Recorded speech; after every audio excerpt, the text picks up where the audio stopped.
Halo, assalamualaikum warahmatullahi wabarakatuh. Selamat datang di channel saya di Water Seven Aquatic, channel yang membahas seputar ikan hias. Dalam video kali ini saya akan membahas masih seputar ikan killifish. Dan dalam video kali ini saya akan membahas tentang penyebab telur ikan killifish banyak yang menghilang setelah inkubasi. Namun sebelum videonya kita lanjut, buat teman-teman yang belum subscribe, jangan lupa ya tekan tombol subscribe-nya biar saya lebih semangat dalam membuat video. Oke, kita langsung saja ke pembahasannya setelah intro yang satu ini.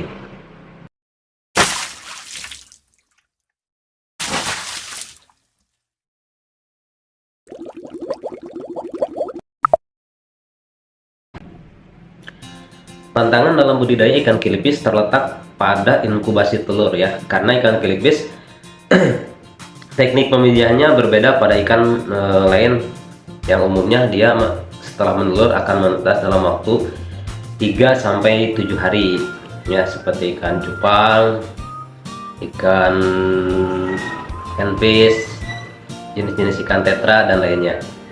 Namun untuk ikan killifish sendiri, jadi telurnya itu setelah dia bertelur kita memerlukan perlakuan khusus, yaitu kita harus menyimpan telurnya atau dalam istilah dunia killifish diinkubasi ya.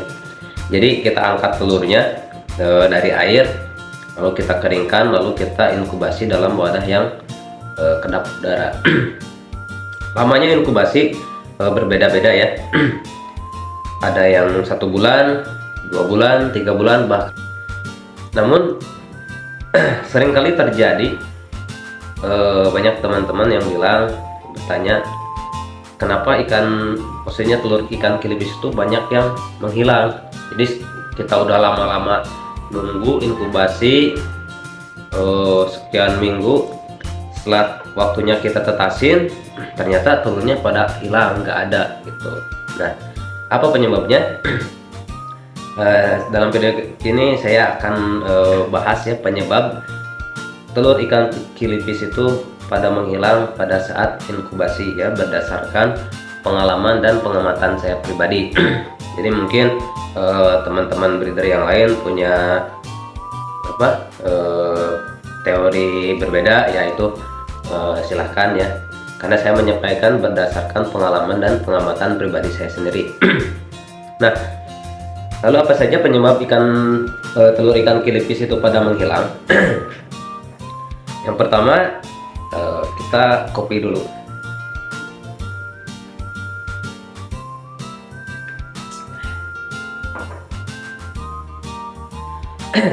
Nah, yang pertama penyebab telur ikan killifish pada menghilang pada saat inkubasi dikarenakan media telur terlalu basah. Nah, media telur yang terlalu basah biasanya di sini kita menggunakan kokopit ya, yaitu dari sabut kelapa yang digiling halus, yang biasanya digunakan untuk media tanaman ya. Nah, jadi untuk bertelurnya kita menggunakan substrat berupa kokopit karena untuk menyerupai lumpur di habitat aslinya. Nah, kokopit media telur yang terlalu basah dapat menyebabkan telur-telur pada busuk lalu menghilang.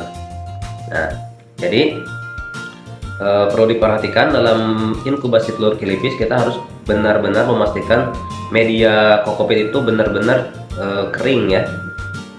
Tapi bukan berarti kering kita jemur sampai benar-benar kering. Kering ini jadi tingkat kelembabannya benar-benar hampir kering.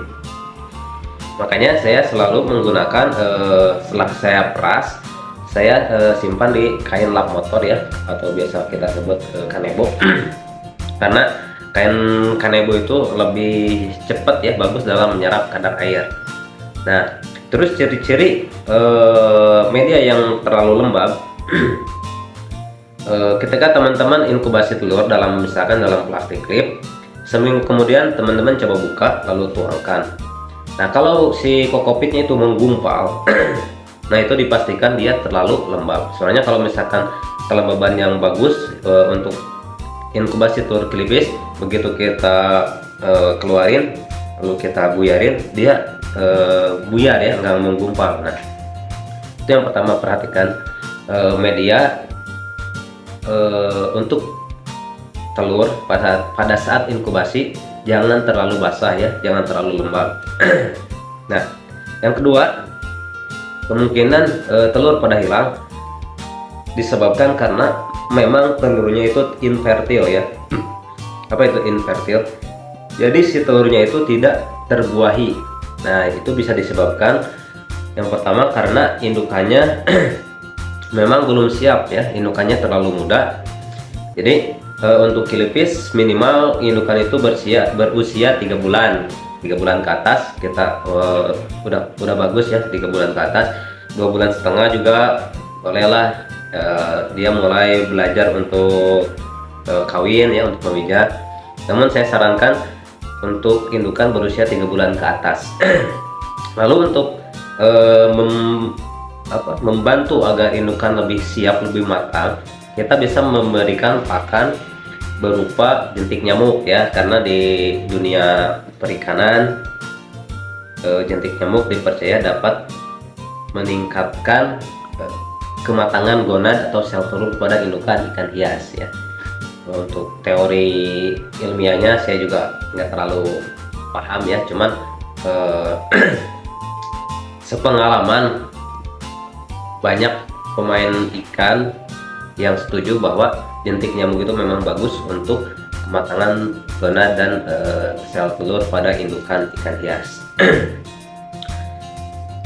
Nah, ketika indukan teman-teman memijahkan indukan yang belum siap, nah dia begitu dia memijah dengan melakukan ritual khusus ya, teman-teman tahulah ritual kilipis kawin kayak gimana.